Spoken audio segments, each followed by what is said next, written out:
नमस्कार, मैं हूं अनुराग दीक्षित। आज हम बात करेंगे मशहूर कंटेंट क्रिएटर और बाल संत के नाम से विख्यात अभिनव अरोड़ा की।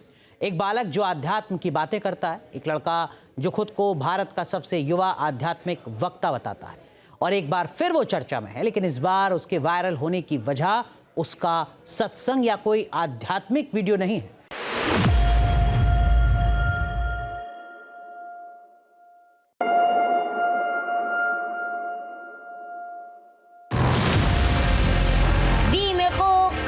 जान से मारने की धमकियां दे रही हैं। हमारे पास लॉरेंस बिश्नोई ग्रुप से एक मैसेज आया व्हाट्सएप ग्रुप में, जिसमें हमें धमकी दी जा रही है कि अभिनव को मार दिया जाएगा।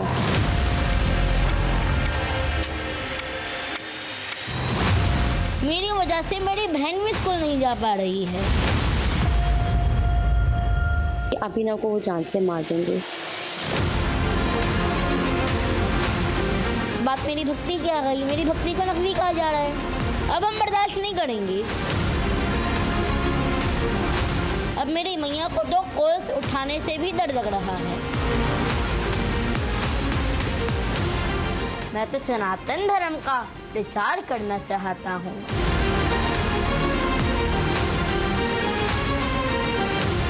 सच्चाई छुपाई गई, अफवाह उड़ाई गई। बात कुछ और थी, बताई कुछ और गई। 10 साल का बाल कथावाचक सनातन रील बनाता है तो कुछ लोगों को क्यों नहीं भाता है। अभिनव अरोड़ा राम धुन गाते हैं तो निशाने पर क्यों आ जाते हैं। कृष्ण भक्ति में डूबा मासूम इन्फ्लुएंसर जब वायरल हो जाता है तो टारगेट पर क्यों आ जाता है। सनातन की बात करने वाले कंटेंट क्रिएटर से लॉरेंस बिश्नोई गैंग क्या चाहता है।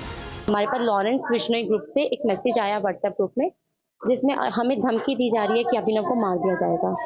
पहले ट्रोलर्स ने किया टारगेट, फिर ट्रोल आर्मी ने मासूम की भक्ति का उड़ाया मजाक, और अब एक डॉन बाल कथावाचक के पीछे पड़ गया है। सवाल यह है कि आखिर बाल संत के ज्ञान से कुछ लोग क्यों हो रहे हैं परेशान। बाल कथावाचक अभिनव अरोड़ा को परेशान करने के पीछे किसका है रोल। बाल संत को क्यों किया जा रहा है ट्रोल। बेहद कम उम्र में आध्यात्म को आत्मसात करने वाले अभिनव अरोड़ा कुख्यात लॉरेंस बिश्नोई गैंग के निशाने पर है। जी, मेरे को कई लोग जान से मारने की धमकियां दे रही हैं। अभिनव अरोड़ा की मां का दावा है कि लॉरेंस बिश्नोई गैंग की तरफ से उन्हें जान से मारने की धमकी दी जा रही है। अभिनव अरोड़ा की मां ज्योति अरोड़ा की ओर से मथुरा शहर कोतवाली में FIR दर्ज कराई गई है। पुलिस को दी गई शिकायत के मुताबिक सोमवार को लॉरेंस बिश्नोई गैंग की ओर से उन्हें धमकी मिली है। उन्होंने वो नंबर भी पुलिस को दिया है जिसके जरिए अभिनव अरोड़ा को जान से मारने की धमकी मिल रही है। FIR के मुताबिक 7 यूट्यूबर्स ने अभिनव अरोड़ा को ट्रोल करते हुए अपमानजनक वीडियो बनाए, जिसके बाद उन्हें नफरत भरे कॉल्स और मैसेजेस की बाढ़ आ गई है। कल रात को हमारे पास एक कॉल आया 8 बजे, जो मैं पिक नहीं कर पाई। आज उसी नंबर से, जिस नंबर से मैंने पिक नहीं किया था, उसी नंबर से 3:30 पौने 4 बजे के करीब एक मैसेज आता है, और मैसेज में सिंपली सिर्फ एक ही मैसेज दे रहे हैं वो हमें कि अभिनव को वो जान से मार देंगे। अभिनव की मां के मुताबिक पिछले 1 महीने से उनके परिवार को अलग अलग तरीके से परेशान किया जा रहा है। ट्रोल आर्मी के नफरती बोल और अब लॉरेंस गैंग की धमकी के बाद अभिनव अरोड़ा का परिवार बड़ी परेशानी में घिर गया है। मासूम का स्कूल जाना तक दुश्वार हो गया है। वो कह रहे हैं आप स्कूल नहीं गई। अरे मैं स्कूल जाता हूँ, और आज ऐसी स्थिति आ गई है कि मुझे इतनी ज़्यादा ट्रोलिंग कर रही है कि मैं इन लोगों की वजह से स्कूल नहीं जा पा रहा हूँ। मेरी वजह से मेरी बहन भी स्कूल नहीं जा पा रही है।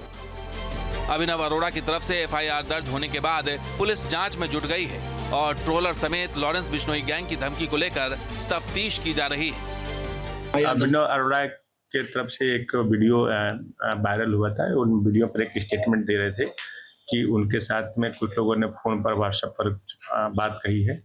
उनसे तहरीर ले करके जो उचित सेक्शन में FIR पंजीकृत कर लिया गया है, उसमें विवेचनात्मक कार्रवाई इसमें की जाएगी। राम धुन गाने वाले और कान्हा की भक्ति में लीन रहने वाले बाल कथावाचक को परेशान किया जाना, उन्हें टारगेट किया जाना कई सवाल खड़े करता है। सवाल उठता है कि क्या 10 साल के मासूम को सोशल मीडिया पर ट्रोल किया जाना सही है। क्या राम धुन गाने वाले बच्चे का मजाक उड़ाना सही है। बाल कथावाचक को टारगेट करने वाले सोशल मीडिया के ठेकेदार कौन है। सबसे बड़ा सवाल है कि आखिर 10 साल के बच्चे को टारगेट करने में बड़े क्यों शामिल हो रहे हैं। अभिनव अरोड़ा खुद को भगवान कृष्ण का भक्त बताते हैं, खुद को सनातन धर्म का प्रचारक बताते हैं। वो अलग अलग धार्मिक स्थलों पर दर्शन के लिए जाते रहते हैं और इससे जुड़े वीडियोस भी सोशल मीडिया पर शेयर करते हैं। अभी तो मैं धर्म को सीखने के प्रयास में हूँ, तीर्थों के दर्शन करता हूँ, ज्ञानी संतों से मिलता हूँ, उनसे पूछता हूँ, उनसे समझता हूँ। मैं तो सनातन धर्म का प्रचार करना चाहता हूँ। पिछले कुछ दिनों से अभिनव अरोड़ा का रामभद्राचार्य जी महाराज से जुड़ा एक वीडियो भी वायरल है। राजा रामचंद्र भगवान की। आप पर नीचे जाओ, इनको करो नीचे, पर इनको मर्यादा है मेरी। चलो भाई। ये वीडियो सोशल मीडिया पर वायरल हो रहा है। लोग इस वीडियो पर तरह तरह के कमेंट्स कर रहे हैं। अब इस वीडियो पर खुद रामभद्राचार्य जी महाराज का एक बयान सामने आया है। इस मामले पर स्वामी रामभद्राचार्य ने प्रतिक्रिया दी है और अभिनव को मूर्ख कहते हुए डांट की वजह बताई है। इतना मूर्ख लड़का है वो कहता है कि कृष्ण उसके साथ पढ़ता है, शिष्यता से उसको बोलने का मायना नहीं। भगवान के उसके साथ पढ़ेंगे। मैंने तो वृंदावन में उसको बहुत डांटा था। इस वीडियो को लेकर भी ट्रोल आर्मी बाल कथावाचक के पीछे पड़ी हुई है, जबकि अभिनव के मुताबिक सच को छिपाया जा रहा है।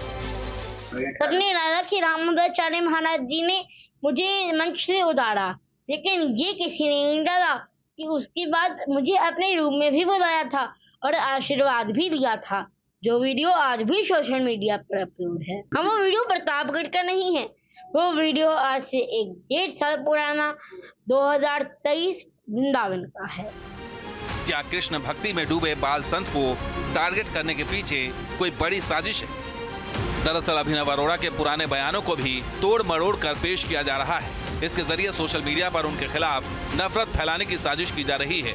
ऐसा एक कथित बयान है मांसाहार को लेकर। हालांकि अभिनव के मुताबिक ये सब कोरा झूठ है। मैंने ऑनलाइन पोयम सुनी थी और मैंने दोहरा दी थी। वो 4 साल पुराना वीडियो है और वो मैंने ऑनलाइन पोयम सुनी थी और दोहरा दी थी। मैं प्याज लहसुन भी नहीं खाता, सात्विक भोजन पाता हूँ मैं। इन तमाम विवादों और कथित आरोपों का जवाब देने और अपना पक्ष रखने के लिए अभिनव अरोड़ा खुद न्यूज नेशन पर आए और तमाम सवालों का जवाब दिया। अभिनव अरोड़ा ने खुद पर लगे पब्लिसिटी स्टंट के आरोपों और रामभद्राचार्य जी महाराज से जुड़े विवाद पर क्या कहा, आपको दिखाते हैं। अभिनव अरोड़ा चर्चा में आए हैं एक विवाद की वजह से, जो कथित रूप से शुरू हुआ जगत गुरु स्वामी रामभद्राचार्य जी महाराज के मंच से, और फिर अभिनव अरोड़ा के लिए रामभद्राचार्य जी महाराज के एक बयान के बाद सोशल मीडिया पर मानो आग सी लग गई है। तमाम आरोपों और विवाद का जवाब देने न्यूज नेशन के मंच पर मौजूद हैं अभिनव अरोड़ा। तो हमारे साथ जुड़ रहे हैं बहुत ही खास मेहमान अभिनव अरोड़ा। अभिनव, कुछ सवाल हैं जिनका जवाब पूरा देश जानना चाहता है आपसे। पहले तो मैं आपसे ये जानना चाहूँगा कि क्या आपको कभी भगवान श्री कृष्ण के दर्शन हुए, वो प्रकट हुए, उन्होंने दर्शन दिया आपको, और ये जो भक्ति का मार्ग है जिस पर आप चल रहे हैं, इस मार्ग पर कब से चल रहे हैं? जी हाँ, ठाकुर जी मुझे दर्शन देते हैं, स्वप्न में आते हैं। और इस भक्ति के मार्ग पर कब से चल रहे हैं आप अभिनव? तब कितनी उम्र थी आपकी? राधा रानी की कृपा से कम उम्र में ही आध्यात्मिक जागृता कर दी मुझमें। तब लगभग कितने साल के थे आप अभिनव, कुछ याद है आपको? 3-4 साल का था। तब आप 3-4 साल के थे। लेकिन आपने आध्यात्म और ये भक्ति का मार्ग ही क्यों चुना अभिनव? देखिए, राधा रानी की कृपा हुई मुझ पर कि राधा रानी ने मुझे लगन लगा दी। लेकिन अभिनव, आपकी जो उम्र है उस उम्र में राधा रानी करवा रही है और हम कर रहे हैं। ठीक है अभिनव, लेकिन जो आपकी उम्र है उस उम्र में तो बच्चे शौकिया वीडियो गेम खेलते हैं, कहीं घूमने जाते हैं, सैर सपाटे पर जाते हैं। आप मंदिर में पूजा अर्चना कर रहे हैं, भजन कर रहे हैं, कुछ अटपटा सा नहीं लगता आपको? खुद को थोड़ा अजीब सा नहीं लगता? अगर कम उम्र में भक्ति करना गुनाह है तो ये गुनाह मैं 10 बार करूँगा, 100 बार करूँगा, 1000 बार करूँगा, 1,00,000 बार करूँगा। आपको बाल संत कहा जा रहा है, आपने भी सुना होगा ये नाम। बाल संत का मतलब क्या होता है और क्या आपको लगता है कि आप इस मैं तो कहता हूँ कि मुझे बाल संत मत कहिए। जी, क्यों ना कहें आपको बाल संत? मैं तो कहता हूँ मुझे बाल संत मत कहिए। कई चैनल मुझे धर्म गुरु और बाल संत कह करके पुकार रहे हैं, मैं आपसे हाथ जोड़ के निवेदन करता हूँ, कृपया ऐसा ना करें, क्योंकि अभी तो मैं धर्म को सीखने के प्रयास में हूँ। तीर्थों के दर्शन करता हूँ, ज्ञानी संतों से मिलता हूँ, उनसे पूछता हूँ, उनसे समझता हूँ। मैं तो सनातन धर्म का प्रचार करना चाहता हूँ। अभिनव, आपने बता दिया कि आपको बाल संत क्यों ना कहा जाए, लेकिन आपकी जो लोकप्रियता है खासकर सोशल मीडिया पर वो काफ़ी ज़्यादा बढ़ चुकी है। मैं कहीं पढ़ रहा था कि इंस्टाग्राम पर आपके 9 लाख से ज़्यादा फॉलोअर हैं। ये जो लोकप्रियता है इसको कैसे आप संभाल पा रहे हैं, कैसे मैनेज कर पा रहे हैं? आपके अनुयायी होंगे, आपको चाहने वाले होंगे जो आपसे मिलते हैं। कुछ रील मैंने आपकी देखी जिसमें आपसे गले लगकर कुछ महिलाएं आंसुओं से रो रही हैं। कैसे आप ये सब कुछ संभाल पाते हैं? देखिए, मुझे उस समय खुशी होती है, लेकिन वो मैं कान्हा जी के चरणों में, मेरे कृष्ण जी के चरणों में समर्पित कर देता हूँ। मैं आपको एक कहानी के माध्यम से समझाता हूँ। एक राजा था, उसका बहुत ही प्यारा सा हाथी था। जब भी राजा शहर में निकलता तो उस हाथी पर बैठ के निकलता था, तो सब उन्हें प्रणाम करते थे। तो हाथी को भी बहुत गर्व होता था, सब मुझे प्रणाम कर रहे हैं। लेकिन एक समय आया जब राजा की मृत्यु हो गई, तो हाथी शहर में निकला तो हाथी को कोई प्रणाम ही नहीं कर रहा था, सलाम ही नहीं कर रहा था। तो हाथी चिंता में, मुझे कोई प्रणाम क्यों नहीं कर रहा? फिर उसे समझ में आया, लोग प्रणाम मुझे नहीं कर रहे थे, मेरे ऊपर बैठे हुए उस राजा को कर रहे थे। तो मुझे हाथी जैसा कोई भी भ्रम नहीं है। कोई भी मुझे अपनी शॉप में बुलाता है या जो भी मेरे फॉलोअर्स हैं, मैं उनको अपने कान्हा जी के चरणों में समर्पित कर देता हूँ। बहुत सुंदर। लेकिन अभिनव, हाल ही में जगत गुरु रामभद्राचार्य जी महाराज के मंच से जुड़ा जो वीडियो है वो काफी ज्यादा वायरल हुआ है। उसके चलते आप एक बार फिर चर्चा में हैं, ढेरों सवाल आपसे पूछे जा रहे हैं। आप क्या कहेंगे उस पूरे विवाद पर? देखिए, वहाँ पर मैं मंच में गया था और गलती किससे नहीं होती। हनुमान जी ने भी बाल्य अवस्था में सूरज पे लपक के गए थे। मतलब गलती तो बाल्य अवस्था में हर किसी से होती है। और वो वीडियो इंदेश महाराज जी के यहाँ रामभद्राचार्य महाराज जी की कथा थी, तो वहाँ पर मैं गया था मंच पर। तो मुझे मंच की गरिमा नहीं पता थी कि यहाँ पर साइलेंट रहना है, यहाँ पर चुप रहना है। तो उनके दर्शन करके मैं भक्ति में लीन हो गया था। तो मैंने राम जी के नाम का जयकारा लगाया। 8-9 साल की उम्र में कौन गलती नहीं करता? ठीक है, लेकिन और सबने डाला कि रामभद्राचार्य महाराज जी ने मुझे मंच से नीचे उतारा। ये किसी ने नहीं डाला कि उसके बाद मुझे अपने रूम में भी बुलाया था और अपना आशीर्वाद भी दिया था। ठीक है, अभिनव, आप हमारे साथ बने रहिए। हमारे साथ उज्जवल शांडिल्य जी महाराज जी हैं, देश के जाने माने कथावाचक हैं, जो शिष्य हैं जगत गुरु रामभद्राचार्य महाराज जी के। और उस दिन जब ये वीडियो आपकी वायरल हुई है, उस दिन वो खुद भी मंच पर मौजूद थे। उज्जवल शांडिल्य जी, ये जो बात अभिनव बता रहे हैं, इसमें कितनी सच्चाई है? ये बात तो सत्य है कि मुझे गर्व है कि उन्होंने मुझे दान के रूप में आशीर्वाद दिया था।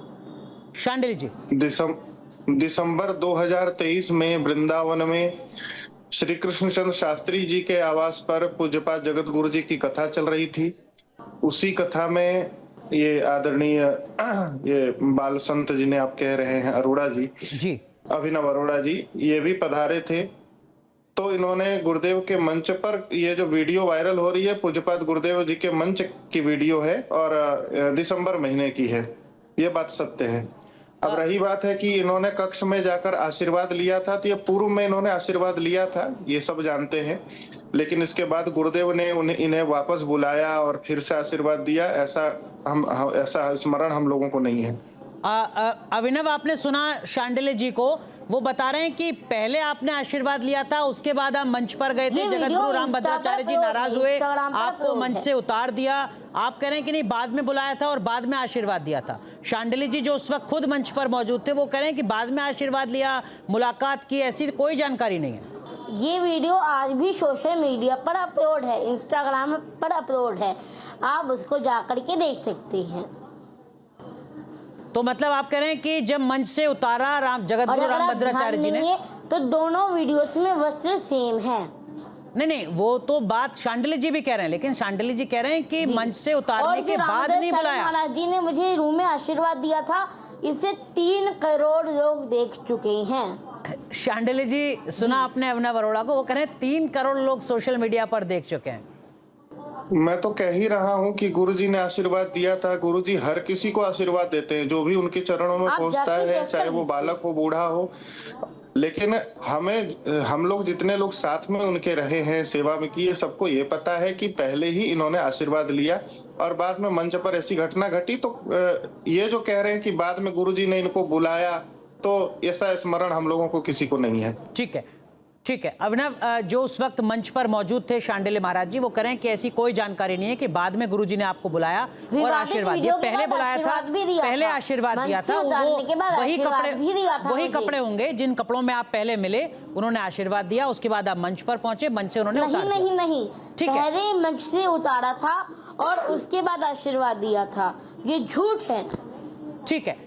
अभिनव, एक चीज और जिस पर जगत गुरु रामभद्राचार्य जी काफी ज्यादा नाराज हैं आपसे, वो ये कि वो कह रहे हैं, आपत्ति जता रहे हैं वो, कि ऐसा कैसे हो सकता है कि आप दावा कर रहे हैं कि भगवान श्री कृष्ण मेरे साथ किताब पढ़ते हैं, पुस्तक पढ़ते हैं। सामने होटल में आ गए थे कथा के बाद। अभिनव, जगत गुरु रामभद्राचार्य जी काफी ज्यादा नाराज हैं आप पर, क्योंकि आप कहते हैं कि भगवान श्री कृष्ण तो मेरे साथ शास्त्र पढ़ते हैं। राम और कृष्ण को पाया है, मूर्ख ना हुए। मूर्ख हुए बिना किसने राम और कृष्ण को पाया है? तो आप कह रहे हैं कि आप इस प्रश्न का जवाब दीजिए, फिर मैं आपके हर प्रश्न का जवाब दूंगा। ठीक है। अभिनव, आपकी कुछ पुरानी वीडियोस भी वायरल हो रही हैं, ये लोग जानना चाहते हैं। मैं पागल हूँ वृंदावन का, मैं पागल हूँ राधा रानी का, मैं एक्सेप्ट करता हूँ। ठीक है। अभिनव, आप कभी मांसाहारी रहे हैं क्या? अभी मांसाहारी हैं? प्रयास में हूँ। अभिनव, नॉन वेजिटेरियन आप कभी थे या अभी हैं? मैं शुद्ध शाकाहारी हूँ। मैं प्याज लहसुन भी नहीं खाता। मैं सात्विक भोजन ही पाता हूँ। आपकी एक वीडियो बहुत वायरल हो रही है जिसमें लॉकडाउन का है, जिसमें मैंने ऑनलाइन एक पोयम सुनी थी और मैंने दोहरा दी। अभिनव, वो जो आपकी बात है जो वीडियो में वायरल हो रही है, जिसमें आप अपनी मम्मी का जिक्र कर रहे हैं, ये कहते हुए कि मैं चिकन बनाती हैं मम्मी मेरे लिए, उस वीडियो की क्या सच्चाई है? मैं खाता हूँ चिकन। देखिए, वो वीडियो लॉकडाउन का है और उसमें मैंने ऑनलाइन पोयम सुनी थी और दोहरा दी। वो पोयम बहुत बड़ी है, लेकिन इसको टारगेट किया जा रहा है, इसी पे फोकस किया जा रहा है। लेकिन अभिनव, क्या आपको नहीं लगता कि ये गलत है कि जो इतना बड़ा संत है, जो धर्म के लिए धर्म मार्ग पर आगे चल रहा है, वो लॉकडाउन में ही सही चिकन की बातें कर रहा है, उसके मुंह से शब्द निकल रहा है चिकन। अगर आप भक्ति के मार्ग पर चल रहे हैं, सनातन के मार्ग पर चल रहे हैं, तो क्या आपके मुंह से चिकन जैसा शब्द निकलेगा? ये उचित है? वो पोयम थी ना, मैंने पोयम सुनी थी और उसको दोहरा दी थी। अरे वो तो पोयम थी ना, पोयम में तो कुछ भी हो सकता है। अच्छा, वो सच्ची थोड़ी था। तो क्या कुछ भी 4 साल पुराना वीडियो है अभिनव, लेकिन धर्म मार्ग पर चलने वाला व्यक्ति कुछ भी बोल सकता है। मैं प्याज लहसुन भी नहीं खाता, सात्विक भोजन क्या खाता हूं। धर्म मार्ग पर चलने वाला व्यक्ति कुछ भी बोल सकता है? अभिनव, संजीव अग्निहोत्री जी, क्या ये संभव है? आप चिकन बोलेंगे, आप मदरा बोलेंगे, आप प्रमोट करेंगे उन सारी अरे हमसे तो बेटा इन्होंने कहा कि तब मुझे समझ नहीं थी। अभी जो बोला इन्होंने, जो शब्द बोला, हम उसको बोलना नहीं चाहते। एकादशी का व्रत है और वैसे भी नहीं बोलते हैं।